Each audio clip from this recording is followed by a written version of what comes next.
اور اس کے بعد یہ 3 سال سے اسکول نہیں آ رہی. اب اگلا کوشچن تھا کہ کیا پرنسپل صاحب جھوٹ بول رہے ہیں یا سچ بول رہے ہیں, تو اس کی کیسے تصدیق کی جائے. تو پولیس ٹیم نے یہ فیصلہ کیا کہ دعا زہرا کی وہ کلاس فیلو جو دعا زہرا کے ساتھ پڑھتی رہی ہیں ان سب کو جمع کیا جائے اور ان سے یہ پوچھا جائے کہ دعا زہرا کب تک اسکول آتی رہی اور کون سی کلاس تک پڑھتی رہی. اس کے بعد دعا زہرا کے بارے میں جو تمام تر جو اسٹوڈنٹس تھی, طالبات تھیں, ان کو جمع کیا گیا اور ان کو بلا کر یہ پوچھا گیا باری باری کہ بیٹا آپ بتائیں کہ دعا زہرا کون سی کلاس تک تھی اور کیا جانتی ہیں آپ دعا زہرا کے بارے میں. تو ان بچیوں نے بتایا کہ دعا زہرا 3 سال پہلے اپنی جو ایجوکیشن ہے وہ چھوڑ چکی ہے اور صرف 30ویں کلاس تک پڑھی تھی. اچھا, اس کے بعد پھر جو اہل محلہ تھے, جو تفتیش افسر اور پولیس ٹیم تھی, انہوں نے ان کے بیانات لیے اور یہ کہا کہ سی سی ٹی وی میں جو بچی نظر آ رہی ہے یہ ہمیں بتائیں کہ یہ بچی کون ہے, جو کہ اپنا ایک ٹیبلٹ ہے اور ایک بیگ ہے وہ لے کے نکلی ہے.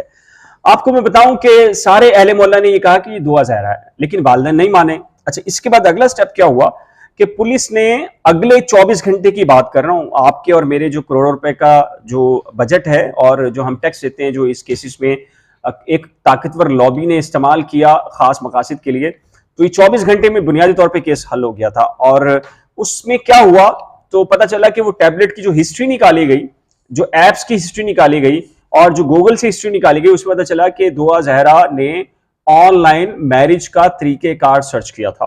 کیا کیا تھا؟ آن لائن میرج کا طریقہ کار سرچ کیا تھا. کیس حل ہو گیا تھا, سارے اسٹیٹمنٹ لیے. انہوں نے بدر شکیل صاحب جو سینئر انویسٹیگیشن آفیسر تھے, انہوں نے رپورٹ بنائی اور ایس ایچ او صاحب کو دی.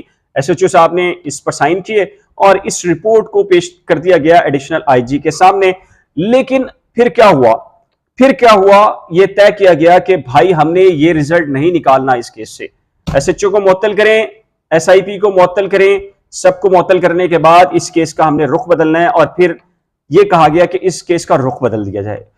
رخ بدلنے کے لیے 2 ایشوز تھے. اگر یہ کہیں کہ جی نمرہ اور دعا کم عمرین کے اندر بھاگ گئی ہیں گھر سے, انہوں نے پسند کی شادی کر لی ہے, تو ڈیفینیٹلی والدین کے ساتھ سمپیتھی نہیں جڑے گی اور لوگ کہیں گے کہ والدین کی تربیت جو ہے اس کا مسئلہ ہے. تو پھر نتیجہ کیا نکالا جائے؟ تو یہ طاقتور جو لابی ہے اور اس لابی کے ناموں کا ذکر جو دعا زہرا ہے ان کے والد کر چکے ہیں, انہوں نے یہ فیصلہ کیا کہ اس کو کسی گینگ سے ملوث کر دیتے ہیں, بچیوں کی اسمگلنگ سے ملوث کر دیتے ہیں, اس طرح کا پلان کرتے ہیں کہ وہ ساری کی ساری سمپیتھی ہے وہ ہم تک آ جائے. اور ایگزیکٹلی ایسے ہی ہوا. پورے پاکستان کے اندر آپ کو معلوم ہے کہ لوگوں کی, ہم سب کے گھروں کے اندر یہ سمپیتھی آ گئی کہ او ہو یار بچیوں کو یہ زبردستی ورغلا کر اغوا کیا گیا اور پھر ان کو دبئی لے جائے گا اور وہاں پر ان کو بیچ دیا جائے گا اور سارا معاملہ ہوگا. لیکن بنیادی طور پر پیرنٹس ڈے ون سے جانتے تھے کہ ان کی بچیوں کے جو ظہیر اور شاہ رخ سے 2 سال سے سوشل میڈیا ایپس کے اوپر رابطے تھے اور ان کے رشتے بھی آ چکے تھے. اور میں ایک ویڈیو دیکھ رہا تھا, دعا زہرا کی جو والدہ محترمہ تھی وہ شروع میں کہہ رہی تھی پریس کانفرنس میں کہ ایک لڑکا تھا, اس سے اس کی دوستی تھی, لیکن وہ تو اس کا بھائی تھا.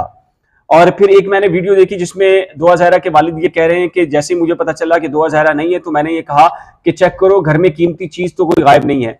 تو بھائی بچی آپ کے اغوا ہوئی ہے تو آپ قیمتی چیز کیوں چیک کریں گے؟ ڈیفینیٹلی اس کا مطلب ہے آپ کو پتا تھا کہ یہ سب کچھ ہونے والا ہے. تو بنیادی طور پر یہ سمپیتھی گین کرنے کے لیے یہ منصوبہ بنایا گیا تھا اور اس منصوبے کو پھر آپ ایسے ڈیزائن کیا گیا جس کے بعد آپ نے یہ دیکھا ہے کہ اس کا منطقی انجام تو نکلنا تھا اور منطقی انجام جو ہے وہ نکل چکا ہے. آپ اور میں جو ڈے ون سے یہ کہہ رہے تھے کہ یہ بنیادی طور پر اغوا کے کیسز نہیں ہیں, آج اس پر سندھ حکومت نے انڈوزمنٹ کی ہے. یہ فتح میری یا آپ کی یا شکست کا ایشو نہیں ہے. میں آج بھی ان پیرنٹس کے ساتھ ہوں, لیکن سچے دل کے ساتھ یہ کہتا ہوں کہ جو ان کو ایڈوائز کرنے والے تھے بنیادی طور پہ وہ سب تماشبین تھے, ان کی اپنی زندگیاں تھیں, وہ اپنی زندگیوں میں مصروف ہو جائیں گے. لیکن اگر نقصان کسی کا ہوا ہے تو وہ صرف اور صرف پیرنٹس کا ہوا ہے اور ہم ہمدردی کر سکتے ہیں چونکہ ہم ڈے ون سے ایک موقف اختیار کیے ہوئے, لیکن والدین کی ضد تھی اور لیکن نتیجہ ڈیفینیٹلی یہی نکلنا تھا جو کہ آج نکلا ہے. جی تو ناظرین, یہ تھیں وہ تمام خبریں, تمام حقائق جو آپ تک پہنچنا بہت ضروری تھے. ابھی تو بہت کچھ ہونا باقی ہے. ابھی تو میں نے آپ کو دعا زہرا سے ملوانا ہے, اس کا انٹرویو کرنا ہے. ابھی تو میں نے آپ کو وہ جامع شیریں والے وکیل صاحب ہیں ان سے بھی ملوانا ہے اور ابھی رائے خرم کا موقف بھی لینا ہے, جنہوں نے بہت سخت سوالوں کا مقابلہ کیا. ہیڈس آف ٹو دیم, اور اللہ کا لاکھ لاکھ شکر ہے. اور میں ان تمام لوگوں کا شکریہ ادا کرنا چاہتی ہوں جنہوں نے مجھے سپورٹ کیا اور اللہ کا شکر ہے کہ حق اور سچ سب کے سامنے آیا، باطل مٹ گیا، خود لوگوں کو پتہ چل گیا کہ کون سچ بول رہا ہے، کون جھوٹ بول رہا ہے، کس کو نشے کے انجیکشنز دیے گئے اور کس کو اغوا کیا گیا، کون سا گینگ اس میں سے نکلا. یہ سب چیزیں پہلے دن سے میں ان تمام یوٹیوبرز کو کال پہ بتا چکی ہوئی تھی، لیکن وہ سب مجھے یہی کہتے تھے کہ ہم ویوز کی خاطر یہ سب کچھ کر رہے ہیں. پتہ تو ہمیں بھی ہے کہ لڑکی جو ہے وہ خود فرار ہوئی ہے، لیکن انفارچونیٹلی کہ حرام کے ویوز جو ہیں وہ لینے سے بہتر ہے کہ آپ حلال کے نوالے کھا لیں. اور الحمدللہ مجھے اس چیز پہ فخر ہے کہ میں اپنی بات پہ ڈٹی رہی. میرے فادر نے مجھے کہا اتنی نیگیٹیوٹی کو تم نے فیس کیا ہے. میں مسکرا دی، میں نے ان سے کوئی بات نہیں کی اور وہ سمجھ گئے اور انہوں نے کہا کیپ اٹ اپ بیٹا، کبھی مت ڈرنا. اور فوجیوں کی بچی ہوں، کبھی نہیں ڈر سکتی، سیدھی بات کرتی ہوں اور سیدھی بات سمجھتی ہوں. میری بات کڑوی ہو سکتی ہے، میرا لہجہ کڑوا ہو سکتا ہے، لیکن میری بات غلط نہیں ہوتی. چلیے جناب، اسی کے ساتھ آپ لوگوں سے لوں گی اجازت. ابھی مزید اور بہت سارے ویڈیوز آنے والے ہیں جو آپ کی مزید آنکھیں کھولے گی، نہ صرف آپ کی آنکھیں کھولیں گی بلکہ آپ کے بہت سارے شکوک و شبہات کو بھی دور کریں گے.